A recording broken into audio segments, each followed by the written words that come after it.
Carolyn. Nice to see you again. Thanks for having me.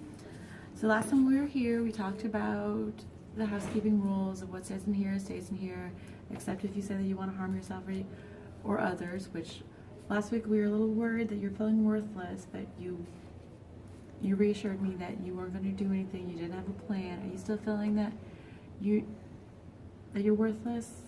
Not as much as I was last week, so. Good. I'm really glad to hear that. And last week we also talked about that you're currently unemployed, you were divorced recently, and you kind of stopped giving up looking for jobs, and sometimes stop showering or take care of yourself. Yeah. I also gave you a homework assignment last week of thinking of what you've done well in other jobs. So did you think about that? Yeah, I did. Some things I did well was, I was always dependable. My boss could always count on me to complete whatever tasks he asked. And I just know that that stood out because he would go to me to get things done, so I could tell that he trusted me. So that was one thing. And then another thing was just getting along with most people in the workplace, just staying to myself and then being friendly. And if I didn't like somebody, I just wouldn't really interact that much and try and avoid conflict as much as possible. So you did do a lot of good things in your past jobs. Yeah, it was good. That's why, me losing my job is just so difficult. Tell me more about that.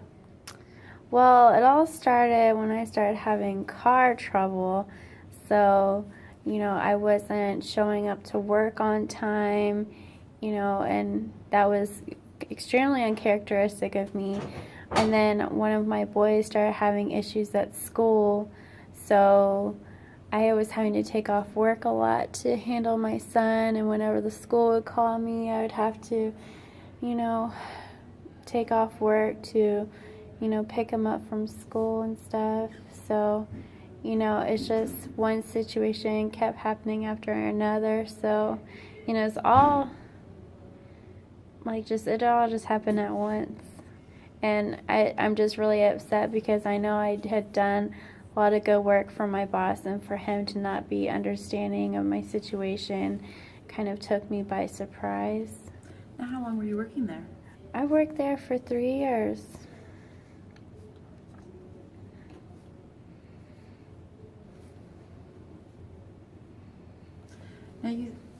Now, did this all happen before, after, or during your divorce?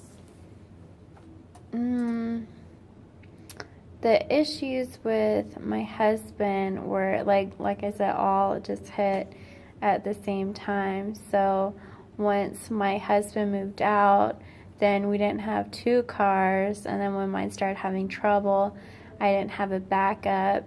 And when my husband left, he didn't want to have anything to do with his sons either. So, my youngest son just started acting out in school. So, it all kind of was like a domino effect. Not having that support system there anymore. And what was the time frame that this all happened in? It was all within the last 6 months I was at the job. Wow, that must have been really tough. Yeah.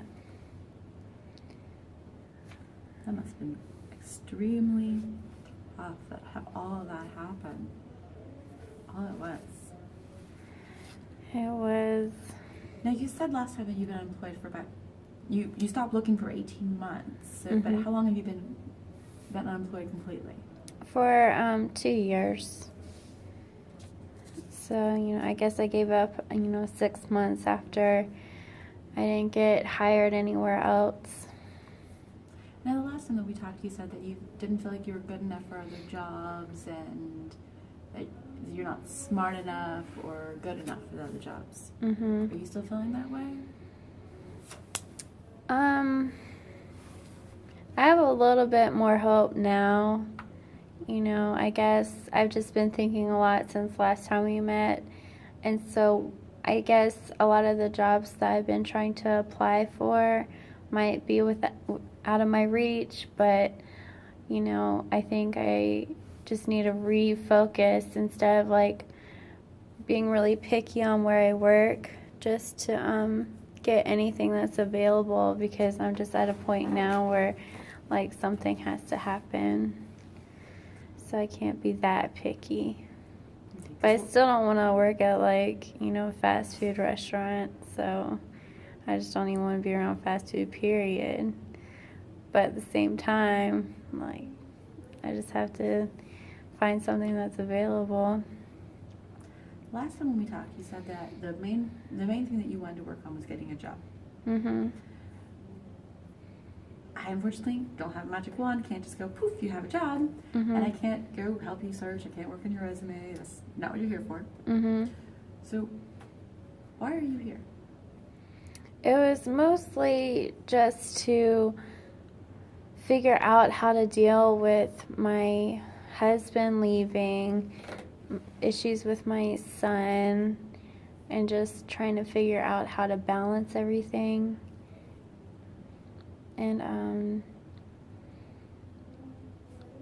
And just to have motivation to get up and try, because I've just been, you know, hanging out at my house because there's nothing to do. Then why bother going anywhere if you don't have any plans?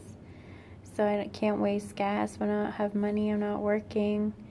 So, and then the divorce is costing me a fortune in legal fees, so it's just all the savings that I had just gone. Lack of motivation, losing job, losing husband, losing your support system that you had, both your partner at the house and your support system outside of the house, like that's gotta be really tough. Yeah. And I've never had to deal with anything like this before, so it's just kind of like, I don't even know where to start. So what do you feel that we need to work on while you're here? I guess try and figure out what's the main priority to help with everything that I need to do. And then just, you know, figure out how I'm going to deal with my situation. So I know we talked about getting a job, and that was one of the main priorities because a lot of things would fall into place. But, you know, that still doesn't help my anger towards my husband for just leaving us stranded. But it also doesn't help that I haven't gotten a job either, because we wouldn't have been as bad off if I had gotten a job before now. So what I'm hearing is that you're slightly depressed. You're sad that he left, and you have the lack of motivation to the loss of two big things. You are now having to deal with two children, who one of them has behavior issues and one of them's kind of acting out, that you feel abandoned by your husband. You feel like you have no support. Yep.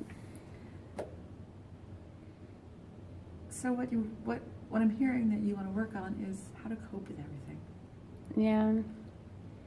So what's it going to look like when we're finished here? Like when it's all said and done, when we finish, when our time together has finished, and what's it going to look like? I won't be thinking about my ex-husband all the time, and I'll feel motivated, like I can do something, you know, about my situation, and I'll be able to manage my son better. Is there some times that you feel less sad than you do other days?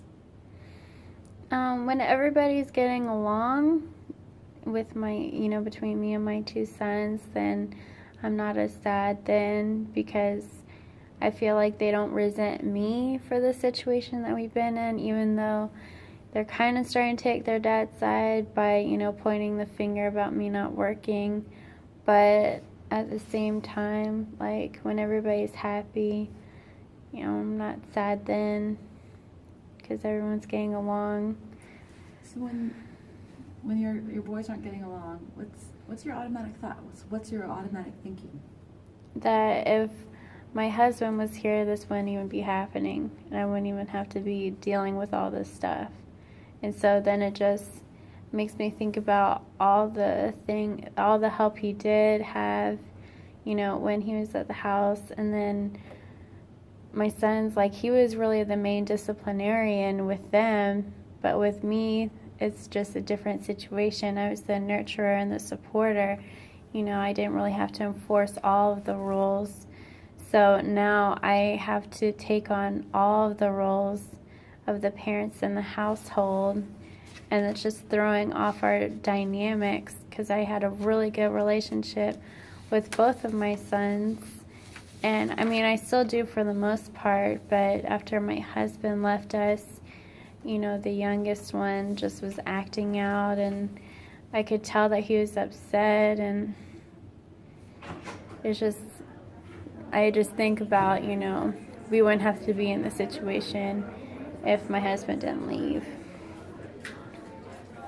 All right, so the event of your boys not getting along, your automatic thought is this wouldn't be happening if you and your husband were still together. Right. What's your emotions? Anger and sadness. First, I'm angry because I did everything I could to make the marriage work, and nothing was ever good enough for him. And then I've just become sad because I don't like seeing my sons have to suffer based off of my husband's actions.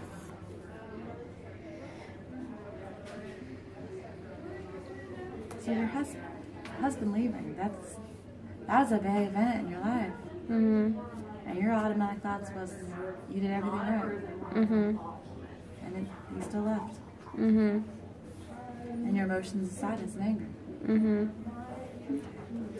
What I'm working on right now is a baseline of everything. Like there's the event, like we just named 2 events, that boys not getting along. Then the second one is the breakup, the divorce. And your automatic thought was you did everything right. This should not be happening. Right. And your emotion is anger, abandonment. Is that correct? Mhm. Well, we got a lot to work on, but I think we kind of operational everything. That you want to work on learning how to cope, learning how to cope with the sadness, to get your motivation back. You want to cope with the lack of support and cope with being mom, nurturer, disciplinarian, everything for your children. I think that we've kind of operationalized it. We put it in something that's we can't cure, can't make everything go away, but we can cope with it. We can work on some coping things. I'm very impressed that you're able to be this insightful, and that you know your role. You knew who your role was, and I'm a little concerned that you're still sticking to that role. That role still sticks. So I'm the mom, I'm the nurturer, and if I can't be the disciplinary, that's not my job. I'm not the man, I'm not the dad. So I want you to think this week to just think of sometimes that you can, of how you discipline them and how they react to you. So just kind of be on the lookout for that. Okay. Make sense? Mhm. All right. Well, thank you so much for coming in. I'll see you next week. Thank you.